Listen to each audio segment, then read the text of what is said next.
Before we begin, I wanted to quick say, I actually had a lot of trouble with getting this video online because it turns out Square Enix really likes to copyright claim Final Fantasy VIII music, specifically the Eyes on Me track. And there wasn't really much I could do to get around that, and I couldn't not talk about the song.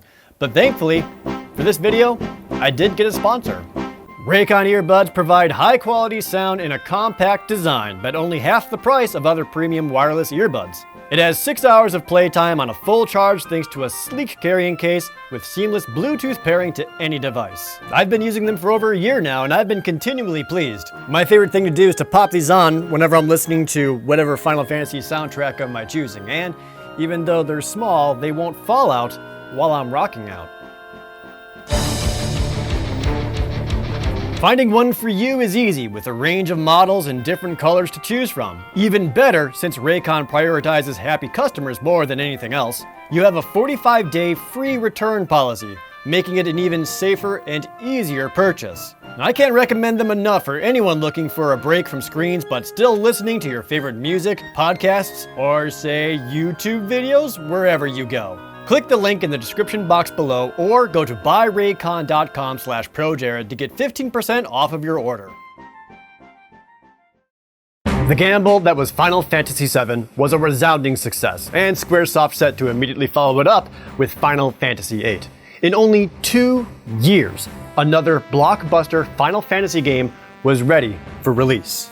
In North America, Final Fantasy VIII came out on September 9th, 1999, aka 9999. That was the exact same release date as the Sega Dreamcast. Guess which one sold better? I'm gonna be real with you. I remember really not liking Final Fantasy VIII when it first came out. I haven't even tried to play it again since then. But it's been a few decades. I've matured, my gaming tastes have refined themselves, and I couldn't help but shake this feeling of, what if I was wrong about 8? So many other people continue to love it and sing its underappreciated praises to this day. So I kept that in mind playing through it again. Wipe away all my previous opinions, and we'll see if Final Fantasy VIII still stands the test of time. I made an unintentional time joke. Time compression is a thing. If those of you who have played this game know what I'm talking about.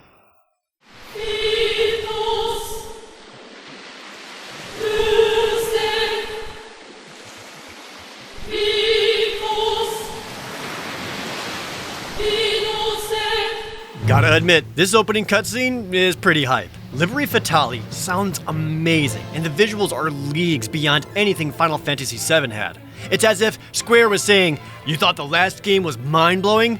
Sweet summer child, you are not prepared." Though the cutscene itself is mostly nonsensical without context, it's enough to set you up with what you need to know. The hero Squall, the love interest Rinoa, the main villain Sorceress Edea, and the rival Seifer. Again, I can't overstate how good this looks and sounds in comparison to what came before. Characters that look more realistic, far more sound effects bringing cutscenes to life, impressive animations, and a soundtrack with far more fully orchestral tracks. It's like they were able to chip away all the crustiness and form it into a far more sculpted marble statue. But it's a statue of Squall, and then you start to see the cracks. The story begins immediately after the opening cutscene with Squall waking up in a doctor's room, recovering from his freshly formed but carefully focused group-tested tasteful scar. It helps establish the kind of world that Final Fantasy VIII is in. Modern, with familiar technology, giving it a sense of grounded realism, but with a splash of fantasy and magic to ensure it still has the vibe of Final Fantasy. This is one of those things I initially despised about it way back when. I was really put off by the aesthetic, as I wanted my Final Fantasy games to keep to fantasy. Now, I don't really hold it against it. I understand someone not liking this kind of style due to personal tastes, but it isn't an inherent negative aspect like I used to act like it was. Remember how much of a jaw-dropping visual feast Final Fantasy VII was? 8 outdoes it in every way, as Square Enix wanted to outdo themselves as much as possible. Cutscenes were more frequent, and they showed more creatures, people, and things instead of just landscapes all the time. The people looked like people with realistic proportions, facial expressions. As best they could. One of my favorite things that happened surprisingly often was when a cutscene element was playing all around you, but you still had control of your character. That sort of immersion and transition from gameplay to movie and back again is seamless, impressive, and a noteworthy achievement. And that's not all that got refined. Graphics aside, the LEGO people of Final Fantasy VII were heavily criticized at the time, so these new, more realistic character models that more importantly match how they look inside battles is a huge step toward removing that sort of break in reality for RPGs. Expected now, but this set a new standard. Another criticism, which was an issue that I pointed out for Final Fantasy VII, was the overall speed of battles. A lot of this came down to animation times, which Final Fantasy VIII circumvents. When one character attacks or finishes their action, the next person in line has already begun theirs. This small optimization speeds things up so much, helping battles feel more lively. Helping to keep that player engaged in battles is the R1 trigger for any character using a Gunblade. Think of it like a timed hit from Super Mario RPG. Same concept. Just hit R1 right before contact to deal some extra damage. Oddly, this mechanic doesn't show up again in any other main series Final Fantasy game. It's a good idea, Square.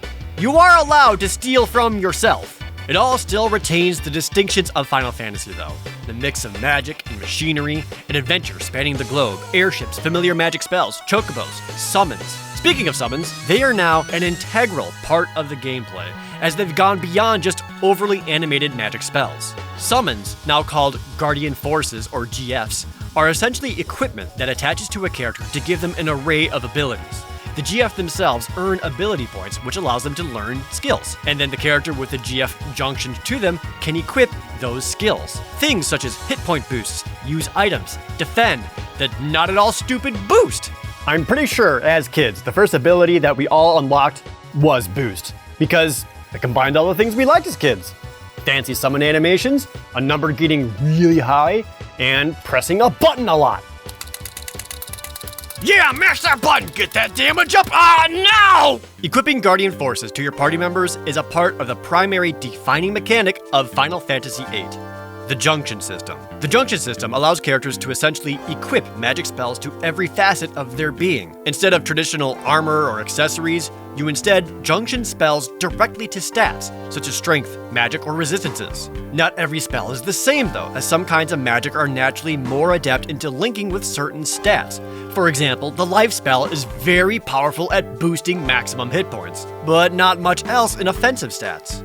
Whereas a spell like fire does a good job of boosting strength, but not as great as increasing the speed stat. So on and so forth. What this provides for is amazing experimentation. There's incentive to check each spell's efficacy with each stat. It makes you want to flip them around, see what's best, and how you want to divvy up your supply for the best optimization. This is a great concept. It's less like other games where you just pick whatever armor gives you the highest stats and more about discovering what synergies lie where. Not only that, the amount of the spell increases the effect of the junction of that spell to any stat. So while a singular Firaga spell increases strength a bit, 20 of them is better, 60 of them is even stronger, so on and so on. Which brings me to another major mechanic of Final Fantasy VIII's battle system, draw. There are no magic points to cast spells. Instead, each spell is ostensibly an item that gets consumed upon each cast. To obtain magic, you find draw points on the overworld or use the draw command to absorb it off of an enemy. Again, this provides a bit of excitement, as activating draw on a target shows a list of spells they have available, hiding any new or unknown spells. There's a bit of, ooh, what's this guy got? With each enemy you see. It's like opening a present every time you see a new enemy. And there is a rare occasion in which you can use the draw command to find all new GF summons for even more junctioning. All of this together makes for a system of discovery, experimentation, and surprises. You still with me? Good, because I am out of nice things to say about this game.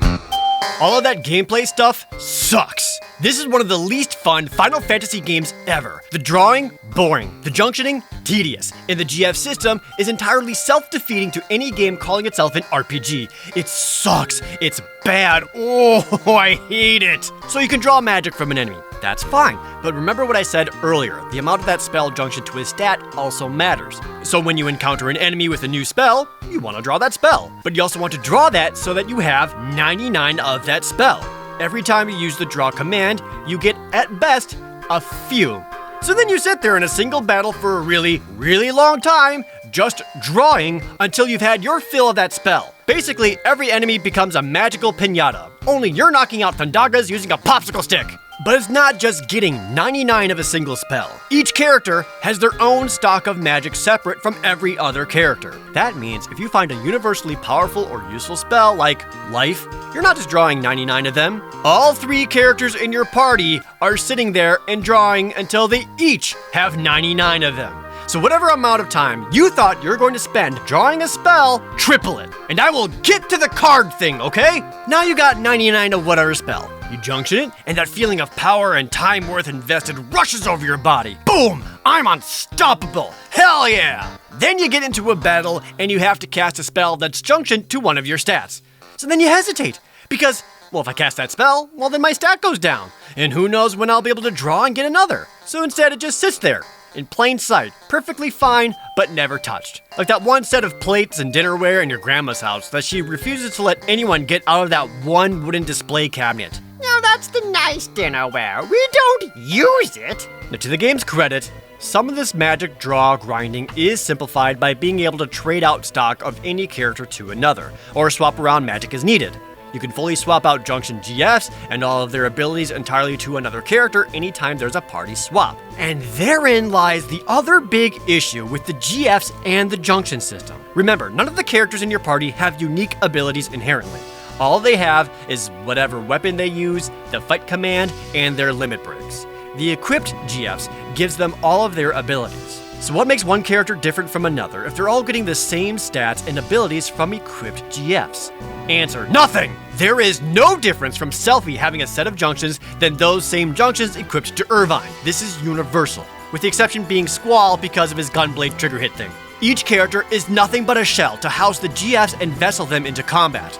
Thus, you're not playing a party of interesting people with unique characteristics and reasons to use one over the other. In reality, you're just playing whatever group of summons you've assigned.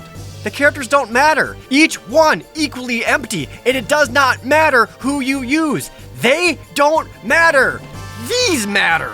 Now, each character does have slightly different base stats, like Zell having higher strength or Quistis having higher magic. These differences are negligible in the grand scheme of things, especially when it comes to tangible power discrepancies. Even with multiple level ups, their stat increases hardly matter outside of an increase in maximum hit points. So why bother leveling up? Naturally, the answer would be to get stronger against enemies, but that's where Final Fantasy VIII slaps you across the face again and says it's your fault. There is a level scaling system throughout the whole game, adjusting the strength of enemies and bosses to the level of whatever your party is. I get it, this makes it so that you can never over-level and everything can be a challenge. Instead, all that happens is that the Junction magic rockets you into the stratosphere of power and trivializes every battle. So why fight? Oh, what about to get money, you say? And at this point, Final Fantasy VIII has backed over your shriveled body with the fun truck and then drives off. Because you don't get money from battles at all. Instead, all of your money is a salary from your military rank that you can increase by taking several tests consisting of dumb questions about the game. So then why fight? Why do battles? There is none. There is no reason to fight anything. You just get the magic, run, call it a day. There is no reason to participate and enjoy one of the primary elements of any RPG game. You don't need to fight, you don't need to level up, you don't need to acquire equipment, you don't need to accrue money, you don't need to play the game. Final Fantasy VIII makes its own mechanics and features redundant by design. All right, hold on. There's got to be some other positive stuff I can say in here. The music is great. Not really all that surprising considering, but there are some standout music tracks. It may sound like a broken record at this point, considering every single Final Fantasy game leading up to this point has had stellar music, but Final Fantasy VIII provides a distinct upgrade.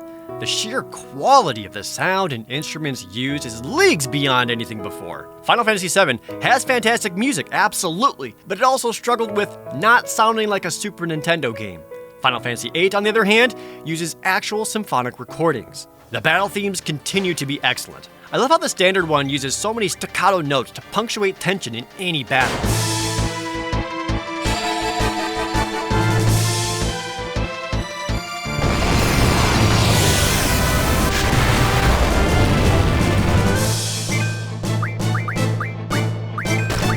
And it's a good thing it's good, since you'll be listening it for dozens of loops.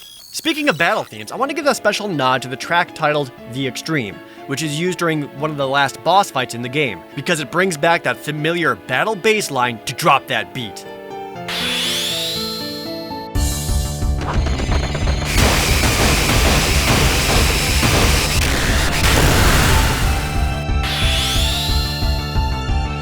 I also really like some of the more subdued music throughout. I really like the silliness and lack of professionalism that comes with the theme of the Timber Owls.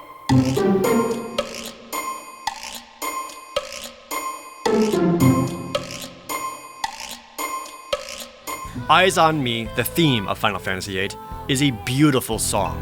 How you shyly placed your eyes on me. Did you ever know that I had mine on you? If I had to pick a personal favorite track, call me predictable, but it's gotta be Man with the Machine Gun.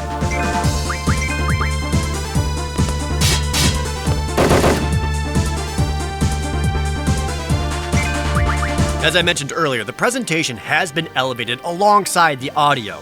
There are more cutscenes than in Final Fantasy VII, but more importantly, several of them still have the player in control. It removes a bit of that feeling of having to put your controller down every 15 minutes because you're still interacting. Okay, sure, now it looks more like a bunch of actors running around on a green screen soundstage being directed by George Lucas, but I assure you, this was way mind-blowing in 1999 on a CRT television. The CG cutscenes feel much more conducive to the overall plot and less, look how good our graphics are. So they are used much more wisely. There is one more positive thing that is generally loved. Even people who loathe Final Fantasy VIII can admit that this one thing is pretty great. And it's a minigame. Triple Triad is a card game that's simple to play and easy for anyone to get into. It's a combination of War and Othello, or Go. You place a card, and if the number on the edge of the card is higher than the one next to it, you take that card over. Whoever owns the most cards at the end of the board wins. It's that simple. My god, is it addicting. This is hands down the best part of Final Fantasy VIII. You can play with almost every NPC in the entire game. At any given moment, no matter the urgency of the plot, everyone is down to play some cards. In a town, got some shopping to do and some downtime. Perfect, let's play some cards. Our whole base is under attack and missiles are coming and we may all die! Perfect, let's play some cards. Which, honestly, I think that's how I'd want to go. I think what makes it so fun to play is that there's also tons of rare cards based on characters, party members, summons, major NPCs, and so on. They are the better and rarer cards compared to just the monster cards. So hunting them down to have powerful ones or to just play with your favorites is just as enticing as anything else. It's a great card game and really the only minigame that's needed. It's completely optional and just fun to do. That said, I think it's only really fun in its base rule set. Eventually, new, more complex rules can be added to the game, and suddenly, Triple Triad is more irritating to play than fun. You go from just needing a higher number to, if the numbers touching are the same on two other borders, to combos with when the numbers on opposite edges add up to be the same sum after being weakened by an elemental space, and if all four numbers add up to a prime number, and the opposite card is a factor of your diameter, and basically, suddenly a lot of math gets involved, and it's a lot to remember.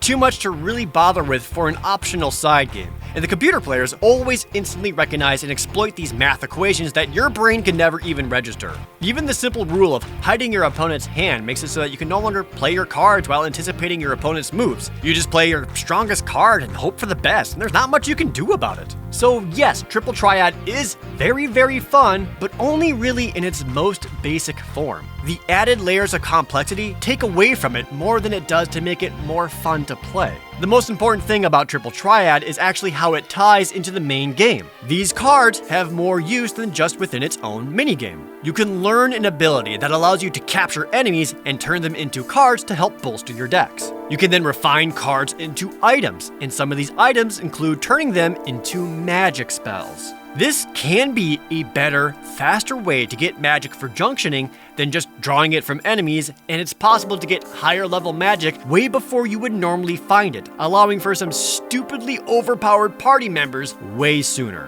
Whenever someone mentions how drab, boring, awful, and stupid the magic draw system is, defenders always respond with how Triple Triad can be used to circumvent that. And they are right. Sort of. The thing is, in order to refine enough cards to get maximum magic for optimal junctioning, you're still grinding. You either grind by drawing magic for half hour at a time, or you grind by capturing the same monsters over and over again, or you grind by playing the same nerd in the same card game to maybe get the card that you want. But when you play the card game, you always have a chance at losing, and then the computer takes your best card, and it's gone forever. So you soft reset just to play them again because you don't want to lose your best card and try again, and you still may not get the card you want. So pick your poison. Slower, methodical, but a guaranteed way of getting the magic you want through random battles and draws, or a kind of faster, more fun minigame that you could lose on, waste time, and have numerous frustrating failed attempts. There is no right answer. And on top of this, you don't know what enemies or cards will refine into. Sometimes, yeah, you get 10 Blazzagas off of a card refine, and more often, you get 20 potions. There absolutely is an optimal way of getting the best possible magic the quickest through Triple Triad and refining, or even just knowing which monsters have the best magic to take from. All of this requires previous or outside knowledge that you do not inherently obtain from playing Final Fantasy VIII. Yes, now there are dozens of strategy guides and exact speedrun walkthroughs detailing exactly what monsters to capture and which cards to refine. As a first-time player or anyone trying to play the game just organically, no information like this exists. People booting it up for the first time are just going to do what they're taught, which is draw magic. They're not going to know, oh, go to the first beach because you could draw the water spell and it's better at junctioning than anything else. There is no reason to go to that beach. Without any kind of outside assistance or knowledge, Final Fantasy VIII is inherently grindy in the least fun ways. Now, I also often hear the argument in favor of using strategy guides and walkthroughs. And I get that. It's not for me. I always prefer to play the game with my own experience and figure out puzzles or bosses on my own. I often hear that it's worth it to follow these magic guides for Final Fantasy VIII though, because becoming insanely powerful at level 6 and making the rest of the game a complete and utter joke is the best way to play it. Every battle is over in seconds and you don't need to think about it at all. Really? Making the entire core mechanics of this RPG completely redundant is the fun way to enjoy it? No one sees a problem with this? If the best way to enjoy any game is to fundamentally slap in a game genie and blast through the whole thing, then the game itself isn't fun. Power trips can be fun, yes, but that is never a goal, intention, or a requirement for any RPG. But you can see it though, right? You can see the glimpses of a good, fun game in here?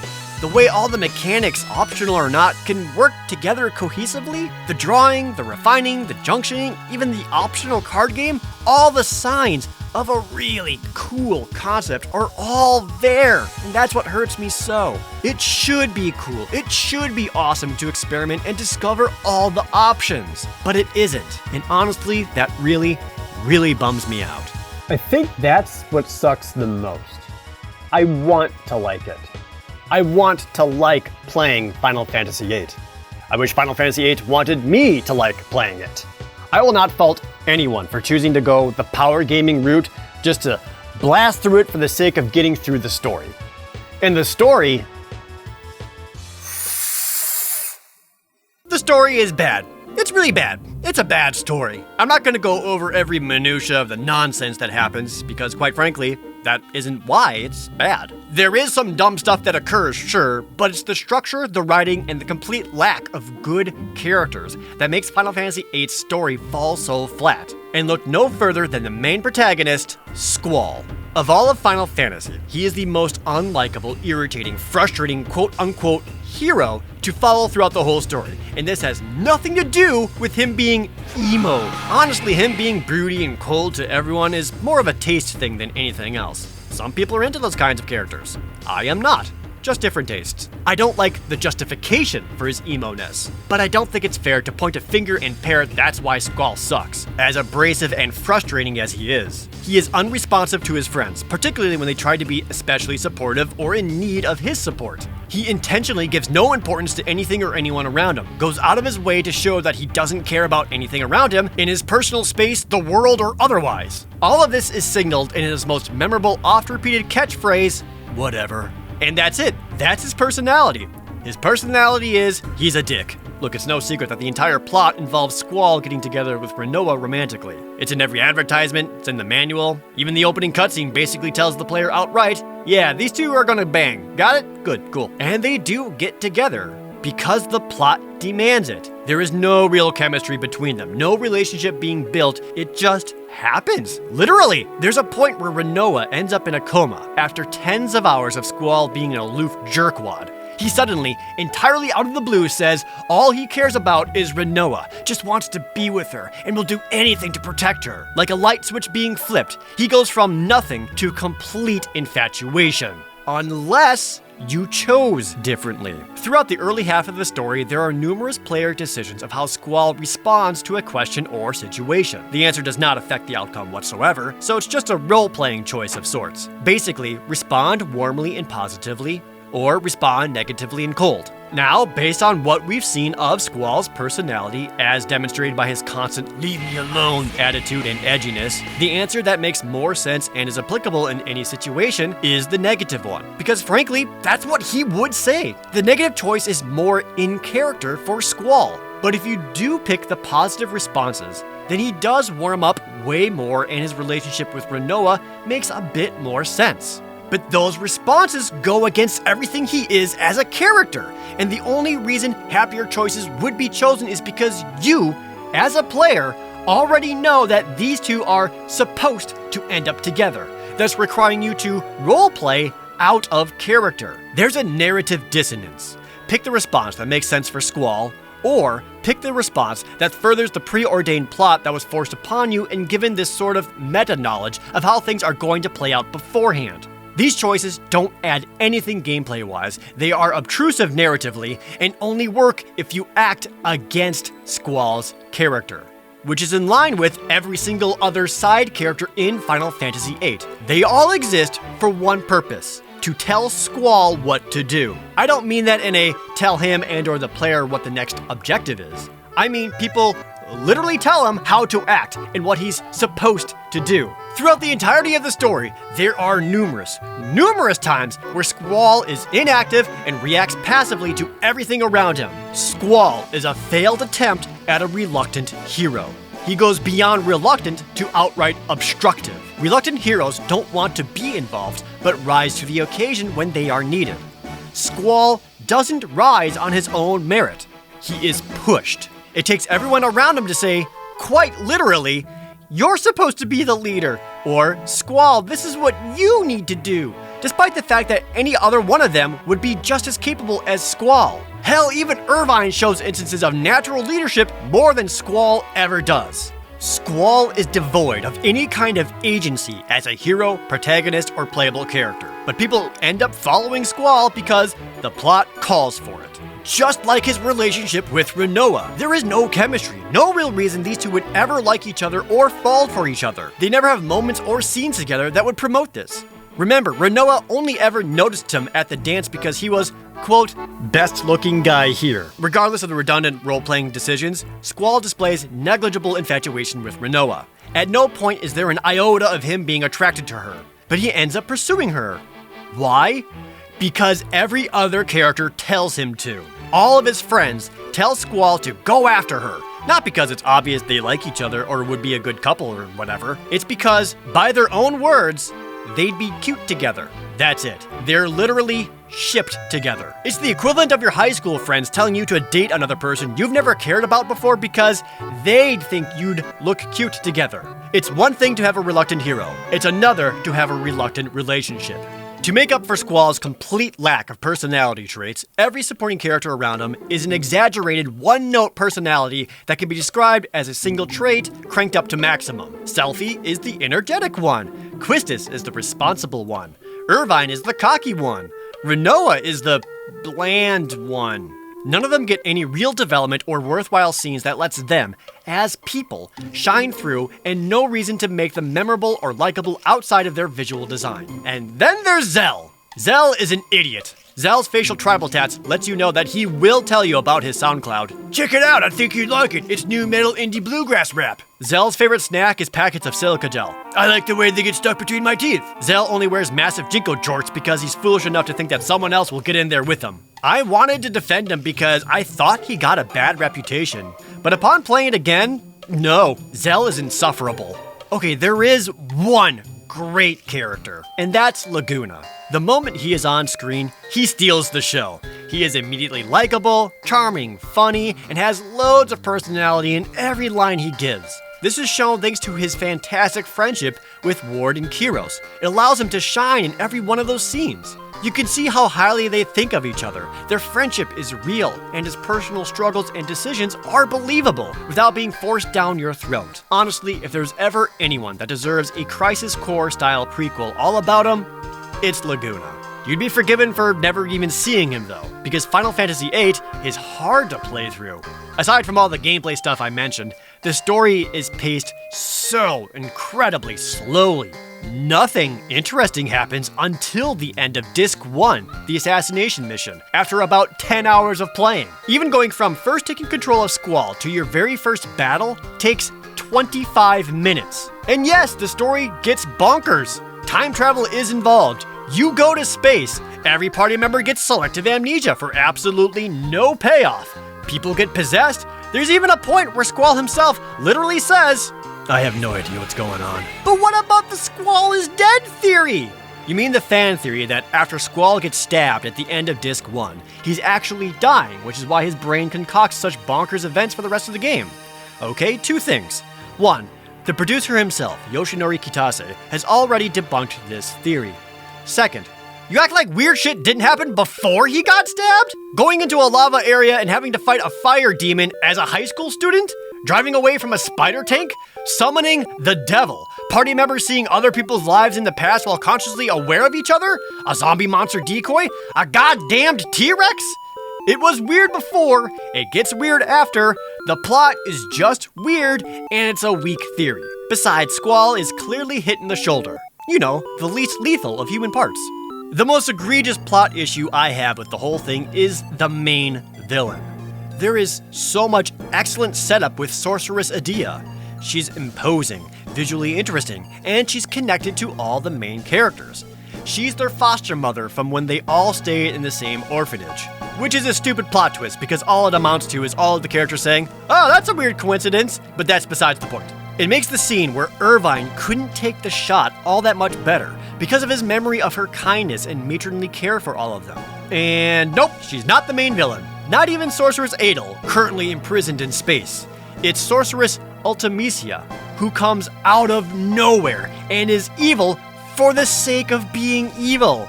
No motivation, no reasoning, no setup, just I am evil and I hate you, so I'm a f with time. But what about the theory that Ultimecia is actually Rinoa? Well, again, this was a theory debunked by Yoshinori Kitase.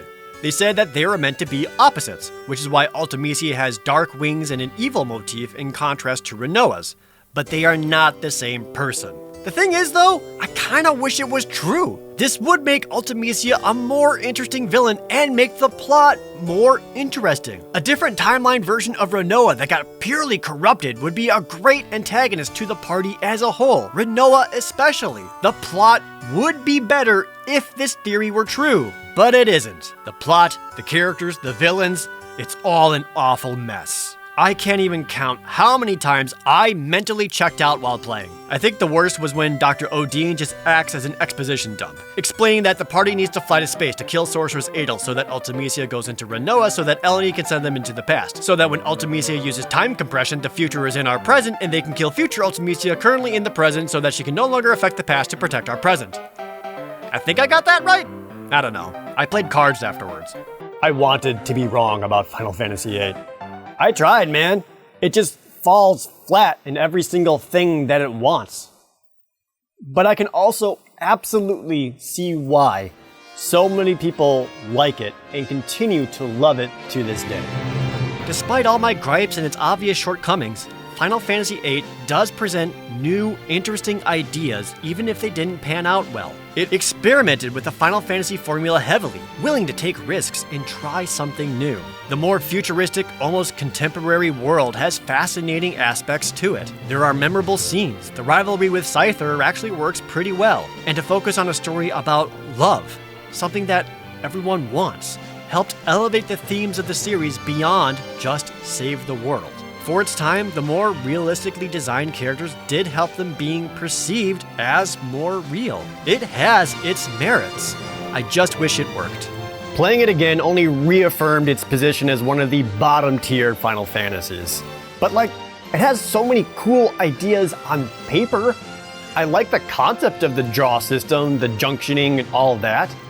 Of all the Final Fantasy games that could benefit the most from a modern remake, Final Fantasy VIII would be it. But with this playthrough, I did get to do something I've never done before, which was get the alternate ending. It's really easy to get. In this section in space where Rinoa is floating helplessly and you need to catch her, you can just let her go. And Rinoa was lost in space forever.